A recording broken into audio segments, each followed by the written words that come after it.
Well, we knew the day before the growth plan speech, the papers ran the story that the health and social care levy was going. So the 1.25% that was added on to employees and employers' national insurance is gone from the 6th of November onwards. That should mean employees will feel that in their pay packets in the run up to Christmas. The same 1.25% was added on to dividend tax rates, and that's going a bit later. The dividend tax rates revert to what they were from April 2023 onwards. So far, so good, no surprises. Here then, the surprises started to come. The basic rate of tax going from 20 to 19% was due to happen in April 2024. That's been moved forward by 12 months, so we're now going to have a 19% basic rate of tax from April 2023 onwards. And then the big surprise was the abolition of the 45% rate of tax. So that will leave us with a top rate of tax of 40%, back to where we were many years before the additional income tax rate was introduced. And that's going to be good news generally for the tax system. It will make the UK tax system more competitive compared to the rest of the world. Read that in the same sentence as bankers' bonuses cap being abolished, so you've got a competitive environment for higher earners. However, it does mean that higher earners are going to benefit disproportionately from these changes. Somebody earning £500,000 a year is going to have an 8% increase in their net salary when you compare next year to this year. Somebody earning £30,000 a year is only going to see a 1.6% increase in their net salary when you compare the 2 years. So the benefit is going to be felt more by the people who perhaps don't need it so much. All of this is driven, I would guess, by government wishing to make the UK a more competitive place to locate those higher earners and bring financial services businesses in particular into the UK.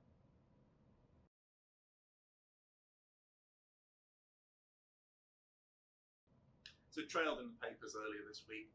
We were given advance warning the government were thinking about playing around with the stamp duty land tax system again. We've had some fairly sensible changes. So the 0% threshold for stamp duty land tax was applicable for the first 125,000 of value. That's now gone up to 250,000 of value. And then we've got an improvement to the first-time buyers regime. So the £300,000 exemption for first-time buyers has now gone up to 425,000. And we've had the value of the properties that can be eligible for the first-time buyers regime go up from 500 to 625,000. So that just makes it a bit more applicable, especially for properties in the south of the country that are worth a bit more. Now, the big criticisms of this scheme is actually any adjustment to the stamp duty land tax system tends to get priced into properties. So rather than helping people onto the housing ladder, it could just inflate the housing market. But for people buying in the very, very near future, this is good news. All of these changes apply from today, the 23rd of September.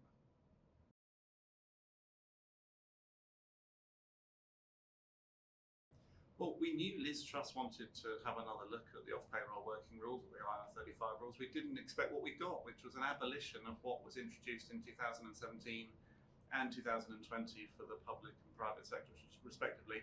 The whole regime is gone, so we're back to the old IR35 rules that applied before the off-payroll working rules came in. Right, what does all that mean? It will happen from April 2023, so the off-payroll working rules, as painful as they are, will still need to be adhered to for another 6 months.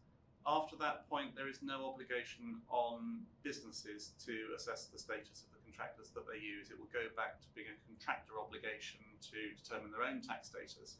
Now, the reason the off-payroll working rules were introduced is because there was widespread non-compliance. The government estimated the cost of non-compliance to be 1.2 billion, and in today they've said they're effectively going to go back to that regime. So we're either going to see them just acknowledge that non-compliance is a necessary feature of the system, or more likely we're going to see significant resource being thrown at policing this regime properly for once. Given that some of the major offenders in this regime were government agencies, Ministry of Justice and DEFRA, who incurred 120 million of liabilities under the rules, the government are going to try and make sure they've got a system that works going forward.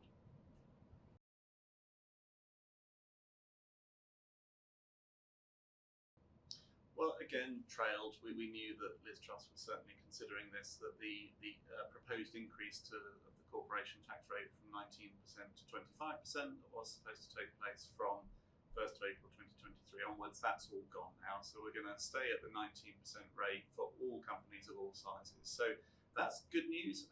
This is not the right time in the economic cycle to start putting extra tax burdens on companies that have to actually then continue employing people and investing. So all for the good. We've also had the annual investment allowance, which was due currently at £1 million, which entitles companies to deduct 100% of the cost of their capital expenditure up to that level. That was due to reduce down to £200,000 on the 31st of March 2023. That's now going to be made £1 million allowance permanently. So we're not going to have this continued will they, won't they extend it. It's just going to be a permanent feature of the tax system.